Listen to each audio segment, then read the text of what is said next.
Hello everyone, welcome to our channel. आज हम group theory का एक इम्पॉर्टेंट टॉपिक करने जा रहे हैं जिसका नाम है डायरेक्ट प्रोडक्ट। तो डायरेक्ट प्रोडक्ट होती क्या है? मेरे पास फाइनाइट ग्रुप्स हैं G1, G2, Gn। हमारे पास फाइनाइट ग्रुप हो गए, तो हम इन ग्रुप्स की डायरेक्ट प्रोडक्ट को कैसे डिफाइन कर सकते हैं? G1 cross G2 cross Gn आ गया। अगर हमें याद हो, इससे पहले हमने जब रिलेशन एंड फंक्शंस हम पढ़ते हैं वहाँ पे हम सेट्स की कार्टेशियन फॉर्म के बारे में पढ़ते हैं। ठीक है, सेट्स की कार्टेशियन फॉर्म क्या होती है कि मैं दो सेट लूँगी A क्रॉस B। ठीक है, इसके अंदर ऑर्डर टपल टाइप के एलिमेंट्स होते हैं। कार्टेशियन प्रोडक्ट्स का ही एक नेक्स्ट स्टेप होता है हमारे पास डायरेक्ट प्रोडक्ट ऑफ ग्रुप्स, क्योंकि इसमें जो सेट्स हो जाते हैं, सेट सिंपल सेट ना रह के डायरेक्ट प्रोडक्ट हो जाते हैं। तो बेसिकली कहना चाह रहा है कि मेरे पास G1, G2, Gn and so on Gn मेरे पास ग्रुप्स हैं। इनकी डायरेक्ट प्रोडक्ट को डिफाइन कर सकती हूँ G1 cross G2 cross Gn है and is defined as set of n tuple. वहाँ पे हम A क्रॉस B पढ़ रहे थे, सेट ऑफ ऑर्डर्ड पेयर पढ़ रहे थे, तो यानी टपल ही था वो, उसमें 2 टपल था वो। और इसमें हो जाएंगे set of all and tuple for which ith component is an element of GI group and the operation is component wise. Component wise या लगा लो इसमें ऑपरेशन हम प्रोडक्ट कह सकते हो होता है इसमें। जैसे है G1 cross G2 cross and Gn, ये जो कार्टेशियन प्रोडक्ट है ग्रुप की जिसे हम डायरेक्ट प्रोडक्ट कहते हैं, उसे कैसे डिफाइन करते हैं? एंड टपल्स आएंगे G1 small G1 capital G1 से, स्मॉल G2 कैपिटल G2 से, ऐसे ही है। ith टर्म है GI, तो वो GI से आती है। तो यहाँ पे हम प्रोडक्ट कैसे डिफाइन करते हैं? A1 A2 An है। मैं 2 एलिमेंट उठाऊंगी इस डायरेक्ट प्रोडक्ट के, उनकी हमने मल्टीप्लाई किया, तो कैसे करेंगे? Component wise. A1 की B1 से, A2 की B2 थी, An से Bn तक, ऐसे मेरा डायरेक्ट प्रोडक्ट है। और जो ये हमारे पास डायरेक्ट प्रोडक्ट होती है ग्रुप्स की, ठीक है, ये खुद में अपने आप में एक ग्रुप होता है। Why? It is a closed under multiplication association. इसका एडिटिव मल्टीप्लिकेटिव आइडेंटिटी और मल्टीप्लिकेटिव इनवर्स एग्जिस्ट करता है, इसलिए ये मेरे पास क्या होता है? ग्रुप होता है। अब देखो, डायरेक्ट प्रोडक्ट है फाइनाइट्स ग्रुप की, चाहे हम G1 क्रॉस G2 ले लो या N ही ले लो, ठीक है। तो उसका मैंने कोई एलिमेंट उठाया, ठीक है, तो मान ले मेरे पास है G1 cross G2 cross and so on up to Gn आ गया। इसका कोई मैंने एलिमेंट उठाया, यानी ये होगा। इसके एलिमेंट का ऑर्डर कैसे निकालते हैं? Order of element of A direct product of finite number of finite groups is क्या होता है? LCM of order of the component of the element. इसका मतलब क्या होता है? जैसे मैं इस डायरेक्ट प्रोडक्ट का कोई एलिमेंट उठाया मैंने, इसका ऑर्डर क्या होता है? तो G1, देखो यहाँ पे G1 किसका एलिमेंट है? कैपिटल G1 का। G2 कैसे है? कैपिटल G2 का। तो G1 का ऑर्डर कैपिटल G1 में क्या होगा? ठीक है, G2 का ऑर्डर इस ग्रुप में क्या होगा? Gn का ऑर्डर इस ग्रुप में क्या होगा? तो उन सब का जो ग्रुप निकल जाएगा ना, G1 का ऑर्डर, G2 का ऑर्डर, Gn का ऑर्डर कॉरस्पॉन्डिंग इनके ग्रुप्स में, तो उनका जो एलसीएम आता है वो क्या आ जाएगा? हमारा इस एलिमेंट का ग्रुप आ गया। यानी अगर मुझे इस पूरे एन टपल का ऑर्डर निकालना है तो मैं G1 का ऑर्डर निकालूंगी, G2 का ऑर्डर निकालूंगी, Gn का ऑर्डर निकालूंगी और यहाँ से उनका एलसीएम ले लूंगी, तो कॉरस्पॉन्डिंग मेरा इस एन टपल का ऑर्डर आ जाएगा। ये क्या है? एलिमेंट होता है डायरेक्ट प्रोडक्ट ऑफ ग्रुप्स का, ठीक है। उसके बाद है direct product G1 cross G2 cross G3 cross Gn है of finite cyclic group is a cyclic. मतलब ये सारे ग्रुप कैसे हैं? फाइनाइट हैं और साइक्लिक हैं। इनकी अगर ये मैं डायरेक्ट प्रोडक्ट ले रही हूँ तो वो साइक्लिक कब कहलाएगी? If and only if order of GI and order of GJ are coprime. यानी ये जो डिफरेंट ग्रुप्स होते हैं, ठीक है, ये आपस में कैसे होते हैं? इनके ऑर्डर होते हैं आपस में कोप्राइम अगर हो गए तो इनकी जो कार्टेशियन प्रोडक्ट है तो ये भी कैसी हो जाएगी? डायरेक्ट प्रोडक्ट है वो क्या हो जाएगी? हमारी साइक्लिक होगी। अब देखो हमारे पास है डायरेक्ट प्रोडक्ट है 2 ग्रुप की, G1 क्रॉस G2। ये डायरेक्ट प्रोडक्ट है। ये मेरे डायरेक्ट प्रोडक्ट अबेलियन कब होती है? इफ़ एंड ओनली इफ जो इसके अंदर जो ग्रुप्स इन्वॉल्व हैं वो भी कैसे हो? अबेलियन हो। H1 अगर सब ग्रुप है G1 का, H2 अगर सब ग्रुप है G2 का, H2 सब ग्रुप है हमारा G2 का, देन H1 क्रॉस H2 सब ग्रुप हो जाएगा G1 cross G2 direct product का। एवरी सब group of G1 cross G2 is not of the form H1 cross H2। अब है हमारा अगर जैसे हमें पता है डायरेक्ट प्रोडक्ट है दो ग्रुप्स की, अगर मुझे इसका ऑर्डर निकालना है, order of G1 into multiply order of G2, ये हमारा एक नंबर आएगा, ये भी एक नंबर आएगा, तो इनकी जब मैं मल्टीप्लाई कर दूंगी तो वो क्या आ जाएगा, यहाँ पे बिल्कुल कार्टेशियन प्रोडक्ट ऑफ सेट का ही कंसेप्ट लग रहा है।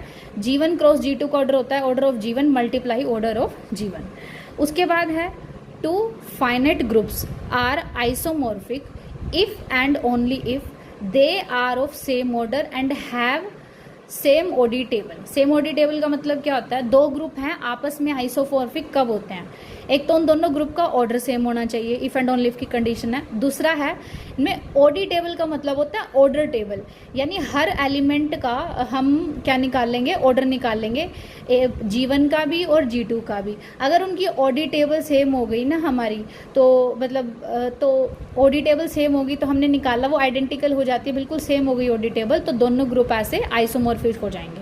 तो दो ग्रुप अगर मुझे आइसोमॉर्फिक दिखाने हैं तो मैं क्या दिखा सकती हूँ, मैं वो मैपिंग होमोमॉर्फिज्म आइसोमॉर्फिज्म को छोड़ के मैं दिखा सकती हूँ दोनों का ऑर्डर सेम है, दोनों की ओडी टेबल सेम है। अब ये एक इम्पॉर्टेंट रिजल्ट है, ZM और ZN की जो डायरेक्ट प्रोडक्ट होती है वो आइसोमॉर्फिक होती है ZMN के, ठीक है। ये यहाँ से भी मैं कह सकती हूँ क्योंकि इसका ऑर्डर कितना होता है हमारा, अगर इसका ऑर्डर निकाले इस ग्रुप का तो M मल्टीप्लाई N, ऑर्डर हो गया कितना हो गया MN, और इस ग्रुप का ऑर्डर कितना हो गया MN होता है, और इन दोनों की जो हमारी ओडी टेबल भी सेम होगी, तो ZM cross of ZN isomorphic हो जाएगा हमारा ZN का, ठीक है। तो ये लॉजिक हो गया। अब ये क्या था कि ZM क्रॉस ZN आइसोमॉर्फिक होता है ZMN के इफ एंड ओनली अगर GCD M और N का GCD 1 आता है, तो ये जो डायरेक्ट प्रोडक्ट होती है ZM और ZN की आइसोमॉर्फिक होती है ZMN। यहाँ से एक लॉजिक भी आता है कि मान ले ZM क्रॉस ZN है, क्या ये साइक्लिक होगा, ठीक है। ये साइक्लिक होगा, कब होगा, M और N का GCD जैसे इसने कहा अगर 1 आ गया तो ये ZMN के इक्वल हो गया, ये साइक्लिक है। आइसोमॉर्फिज्म का मतलब है दोनों का बिहेवियर सेम है, दोनों का ऑर्डर भी कह सकते हैं सेम है, तो यहाँ से कह सकते हो ZMN क्रॉस ZN आइसोमॉर्फिक होता है ZMN के if and only if GCD होता है MN। सिंस मेरा ZMN साइक्लिक होता है तो ये भी मेरा कैसा होगा, साइक्लिक हो जाएगा। कंडीशन है हमारी ये वाली, ठीक है। N1 N2 N के मेरे पास पॉजिटिव इंटीजर्स हैं, ठीक है, सच दैट GCD इनका पेयर वाइज जो GCD है Ni Nj है वो क्या हो गया, 1 हो गया, को प्राइम है ये सारे आपस में। देन हमारा U of N1 N2 N के ये कॉमन नहीं है हमारा, ये यूनिटरी ग्रुप है हमारा जिसके अंदर 5n एलिमेंट्स होते हैं वही वाला, तो यूनिटरी ग्रुप है U of N1 U of N2 and so on up to UN of K। ये हमारा इक्वल होता है यूनिटरी ग्रुप N1 का डायरेक्ट प्रोडक्ट है उसकी N2 U ऑफ N1 ऐसे आ जाएगा। मेरे इंपॉर्टेंट रिजल्ट है, याद रखना। उसके बाद U ऑफ 2 है हमारे पास, वो आइसोमॉर्फिक होता है हमारा Z1 के, ठीक है। हमारे पास क्या होता है, इसके लिए एक एग्जांपल है कि अगर हम यूनिटरी ग्रुप एक प्राइम नंबर का निकाल लें तो वो आइसोमॉर्फिक होता है ZP-1 के, ठीक है। तो यहाँ से प्राइम नंबर अगर 2 हो गया तो U ऑफ 2 आइसोमॉर्फिक होता है Z1 के, या इसको मैं सेट ऑफ इंटीजर वाला है वो भी कह सकती हूँ। तो U ऑफ 2 आइसोमॉर्फिक होता है हमारा Z1 के, U ऑफ 4 आइसोमॉर्फिक होता है Z2 के, U of 2 raise to power N isomorphic होता है Z2 direct product Z2 raise to power N-2 हो गया हमारा, यहाँ पे 2 आ गया। और ये रिलेशन तब हेल्ड करता है जब n की value greater than equal to 3 हो गया। अब देखो यहाँ पे क्योंकि मेरा Z2 साइक्लिक है तो U4 भी मेरा साइक्लिक हो गया, क्योंकि मेरा Z1 साइक्लिक है तो U2 भी मेरा क्या हो गया, साइक्लिक हो गया। U ऑफ 2 ऑफ N है, ठीक है, तो यहाँ पे 2 है इंटू 2 की पावर 2n-2 हो गई, तो n की वैल्यू अगर 3 हो गई तो 2 है, ठीक है। इन दोनों का GCD मेरा 1 नहीं आ रहा तो ये साइक्लिक नहीं है, ये साइक्लिक नहीं है, तो ये रिलेशन याद रखना। यहाँ से साइक्लिक और नॉन साइक्लिक की बात हम बता सकते हैं। अगर मेरे पास है U के अंदर P की प्राइम की पावर n है, और प्राइम कैसा, ओड प्राइम, यानी प्राइम 2 नहीं हो सकता, उसके अलावा अगर कोई भी प्राइम है तो ये आइसोमॉर्फिक होता है Z ऑफ 5 ऑफ Pn, या फिर इसको Z of Pn minus P of n-1 कह सकते हैं। ये 5 of Pn power of prime का रिजल्ट होता है। आगे आता है if G is a cyclic group of order n, कोई भी अगर रैंडम साइक्लिक ग्रुप है जिसका ऑर्डर n है तो वो आइसोमॉर्फिक होता है Z ऑफ n के, ठीक है। उसके बाद है हमारा जी है मेरे पास एन, डायरेक्ट प्रोडक्ट होता है इन ग्रुप्स की Z of N1, Z of N2 और जेड ऑफ Nk है। Ni मेरे पॉजिटिव इंटीजर्स होते हैं। P मेरे पास कोई प्राइम नंबर है जो हमारे पास N1, N2, Nk इन k नंबर्स में से किन्हीं r नंबर को डिवाइड कर देता है। देन नंबर ऑफ एलिमेंट्स, ठीक है, ऑफ जी जिनका ऑर्डर p होता है, प्राइम होता है, वो कितने होते हैं, p⁻r - b आ गया। ठीक है, अब देखो हमारे पास एक चीज और क्लियर करनी थी। डायरेक्ट प्रोडक्ट में भी दो चीजें होती हैं, एक होती है इंटरनल डायरेक्ट प्रोडक्ट, एक होती है एक्सटर्नल डायरेक्ट प्रोडक्ट। कोई भी दो ग्रुप लिए मैंने, उनकी अगर मैं डायरेक्ट प्रोडक्ट मतलब उनके अंदर मैं कार्टेशियन प्रोडक्ट ले ली तो वो बन जाता है मेरा एक्सटर्नल डायरेक्ट ग्रुप, तो A क्रॉस B टाइप। और एक्सटर्नल डायरेक्ट ग्रुप को रिप्रेजेंट करने के दो तरीके हैं, A क्रॉस B और A+B। उन दो लिया, उन दोनों की मैंने cross product Cartesian product groups की डिफाइन की, वो डायरेक्ट ग्रुप प्रोडक्ट बन गई A और B की। बट इंटरनल डायरेक्ट प्रोडक्ट किसी ग्रुप के सब ग्रुप से बनती है, किन्हीं रैंडमली, इसमें कोई छूट नहीं होती है कि मैं कोई दो ही ग्रुप उठाऊंगी या पर्टिकुलर उठाऊंगी। इंटरनल ग्रुप में कोई छूट नहीं होती। इंटरनल जो डायरेक्ट प्रोडक्ट होती है अपने सब ग्रुप्स की होती है, बट एक्सटर्नल प्रोडक्ट में कोई भी दो सेट ले सकती हूँ मैं, उनकी कार्टेशियन प्रोडक्ट ले आऊँ दो ग्रुप्स की, तो वो एक्सटर्नल डायरेक्ट प्रोडक्ट बनती है। अब हमने पीछे एक्सटर्नल डायरेक्ट प्रोडक्ट पढ़ा था स्टार्टिंग में, वो G1 cross G2 cross Gn है, वो हमारा ग्रुप बनाता, उसका आंसर इस क्वेश्चन में आएगा थ्योरम में। जैसे H क्रॉस K ले लिया, H क्रॉस K क्लोज्ड होता है अंडर मल्टीप्लीकेशन, एसोसिएटिव होता है अंडर मल्टीप्लीकेशन। EH और E के आइडेंटिटी एलिमेंट हो जाएंगे इस H क्रॉस K के, ठीक है। और for each H K belong करता है H क्रॉस K से। H इनवर्स और K इनवर्स है, तो H K का इनवर्स क्या हो जाएगा, H इनवर्स और K इनवर्स। क्योंकि ये ग्रुप है हमारा H, सब ग्रुप है ना, दो ग्रुप्स की डायरेक्ट प्रोडक्ट पे बात कर रहे हैं हम, तो H का इन्वर्स भी इसके अंदर ही बिलोंग करेगा, H के अंदर। K का इन्वर्स भी K के अंदर बिलोंग कर जाएगा। तो यानी for each H K belong to H cross K, H inverse और K क्रॉस इन्वर्स है, ये भी मेरा H क्रॉस K से बिलोंग करता है। नेक्स्ट, H अगर सब ग्रुप है G का, K सब ग्रुप है G डैश का, तो H क्रॉस K है सब ग्रुप हो जाएगा G क्रॉस G डैश का, ठीक है। उसके बाद है, अगर ये कहता है कि मैं डायरेक्ट एक्सटर्नल डायरेक्ट प्रोडक्ट है उसका सेंटर निकालूं, तो वो क्या होता है, centre of G direct product centre of G dash हो गया। तो अगर हम नॉर्मल जो डायरेक्ट प्रोडक्ट की बात कर रहे हैं, यहाँ पे एक्सटर्नल डायरेक्ट प्रोडक्ट हो गया। नाउ अब हम अगला टॉपिक करेंगे। हम डायरेक्ट प्रोडक्ट है, हम डायरेक्ट प्रोडक्ट पढ़ चुके हैं। अब डायरेक्ट प्रोडक्ट है, जैसे कि हमें ग्रुप दे रखा है Z20 क्रॉस Z30, ये डायरेक्ट प्रोडक्ट होता है Z20 और Z30 ग्रुप्स का। अब इसके अंदर अगर कोई भी एलिमेंट दे रखा है, उस एलिमेंट का ऑर्डर कैसे निकालूंगी मैं इस ग्रुप डायरेक्ट प्रोडक्ट के अंदर, वो निकालते हैं। जैसे है फॉर एग्जांपल करते हैं, हमें ऑर्डर 16 का और 20 है, तो कैसे निकलेगा, एलसीएम निकालूंगी मैं ऑर्डर 16 का और ऑर्डर 20 का। इतना समझ आ गई, हम ग्रुप से कर चुके हैं। अब मुझे निकालना है ऑर्डर 16 का इन Z ऑफ 20, निकल गया। अब Z ऑफ 20 में ऑपरेशन कौन सा लगता है, ये लगता है, ठीक है। अब इसमें क्या होता है, हमें ऑर्डर निकालना है एलिमेंट का, तो एलिमेंट का अगर ऑर्डर हमें एडिशन में हमने पहले करा है कि जैसे A का ऑर्डर निकालना है हमें, तो A को मैं कितनी बार ऐड करूं कि आंसर एडिटिव आइडेंटिटी आ जाए मेरा, ये होता है मेरा ऑर्डर एडिटिव ग्रुप में।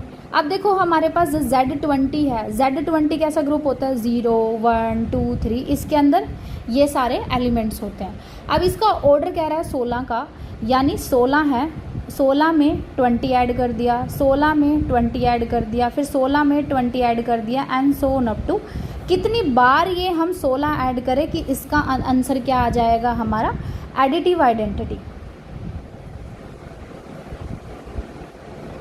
ठीक है। ठीक है, तो इसका कितनी बार ऐड करें तो एडिटिव आइडेंटिटी हो गया। अब सबसे पहले इस सिंबल का मीनिंग समझना। ये कह रहा है कि जैसे दो एलिमेंट उठाए A प्लस B और उनके बीच में अगर ये सिंबल है, इसका मतलब ऐड नहीं है, इसका मतलब है A को B में जोड़ के 20 से अगर मैं डिवाइड कर दूं, जो मेरा रिमाइंडर आता है वो हमारा इस साइड पे आता है। यानी 16 को मैं कितनी बार ऐड कर दूं और वो जो सम बने उसको 20 से मैं डिवाइड कर दूं, तो जो मेरा रिमाइंडर बनेगा वो क्या बनेगा, 0 बनेगा। ये हमारा बनेगा एडिटिव आइडेंटिटी। या तो मैं इसको ले लूं या इसको मैं ऐसे लिख दूं, 16 multiple congruent 0 into mode of कितना आ गया है हमारा 20। ये इसी चीज़ को मैं ऐसे लिख सकती हूँ, मतलब 16 को अगर मैं ऐड कर रही हूँ तो जितनी बार भी ऐड करूँगी वो 16 का मल्टीपल बनेगा। ठीक है, 16 का वो कौन सा मल्टीपल बनेगा, यानी 16 कितनी बार ऐड होएगा कि उस 16 के उस मल्टीपल को। ठीक है, जब मैं 20 से डिवाइड करूँ तो जो मेरा रिमाइंडर बचे 0 यानी एडिटिव आइडेंटिटी बने। ठीक है, तो यहाँ से आ जाएगा तो 16 का कौन सा मल्टीपल है देखो। ठीक है, तो यहाँ पे अगर मैं 5 डाल दूँ, ठीक है, 16 पंजे 80, उसको जब मैं 20 से डिवाइड करूँगी तो रिमाइंडर मेरा एडिटिव आइडेंटिटी आ रहा है। या फिर अगर ऐसे 1 2 3 है, ठीक है, उसके बाद मान लो ये मेरा 20 हो गया, 4 हो गया और ये 20 हो गया 16। ठीक है, तो ये 16 को अगर मैंने 5 बार ऐड कर दिया है तो आंसर मेरा एडिटिव आइडेंटिटी आ रहा है। ये 16 के 5, तो ये देखा जाए तो 16 अगर इनमें से कॉमन ले लूँ मल्टीप्लाई बाय 5 ही आ गया। उसको जब मैंने 20 से डिवाइड किया है, ये हमारा कॉन्ग्रुएंस का रिलेशन है, ये फॉलो करता है। तो 16 को जब हम 5 से मल्टीप्लाई करें, ठीक है, और उसको 20 से डिवाइड करें तो एडिटिव आइडेंटिटी बच रही है।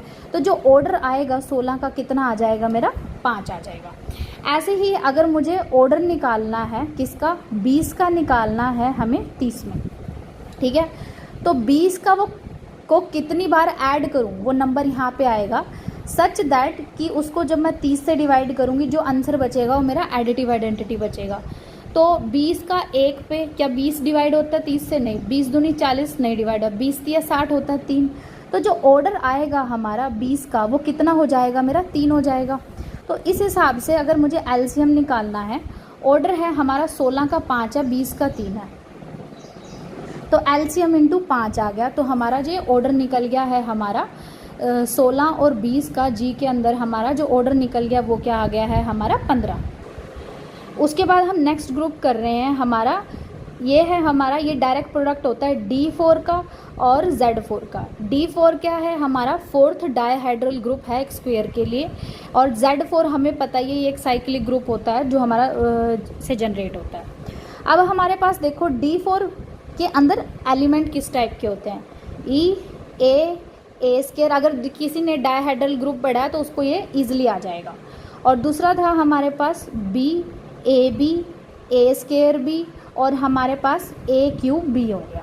अगर डायहाइड्रल ग्रुप पढ़ा है तो इसके एलिमेंट कैसे लिख पाएंगे, और ये सारे, इनको कहा जाता है रोटेशन सिमेट्री, इनको कहा जाता है रिफ्लेक्शन सिमेट्री। क्योंकि हम ऑर्डर पे बात कर रहे हैं तो जो ये रिफ्लेक्शन सिमेट्री हैं ये सारी कैसी होती है, रिफ्लेक्शंस होती हैं। और रिफ्लेक्शन का ऑर्डर डायहाइड्रल ग्रुप में क्या होता है हमारा, वो कितना हो जाएगा हमारा, रिफ्लेक्शन का ऑर्डर कितना होता है हमारा 2। तो इन सब का ऑर्डर 2 आ गया।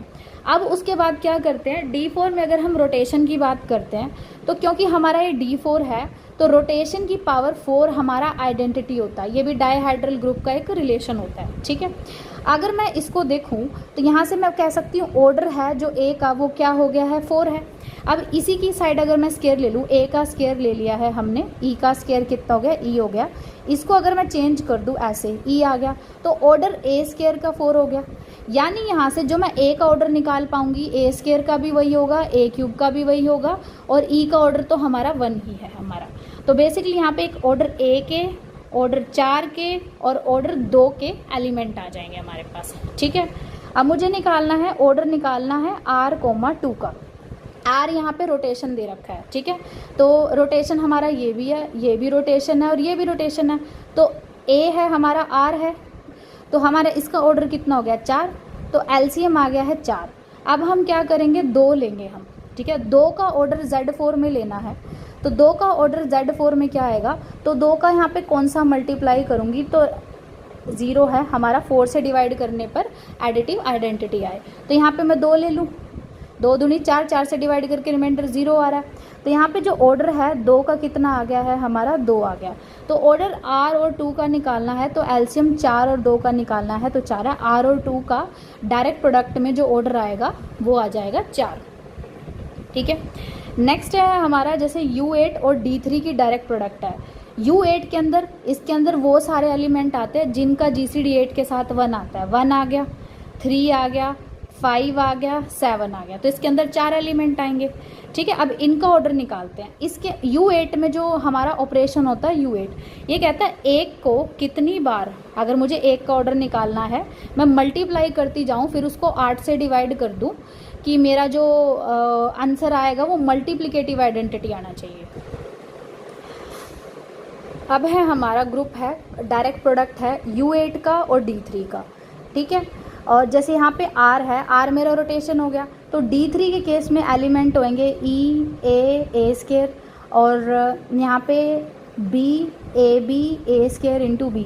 ये हो गई सारी रिफ्लेक्शन, इनका ऑर्डर 2 हो गया, इसका ऑर्डर 1 आ गया। A स्केयर है क्योंकि D3 है, तो A क्यूब की वैल्यू E हो गई, तो यहाँ से कह सकती R क्यूब की वैल्यू E। रोटेशन है हमारा, इसका ऑर्डर कितना हो गया 3।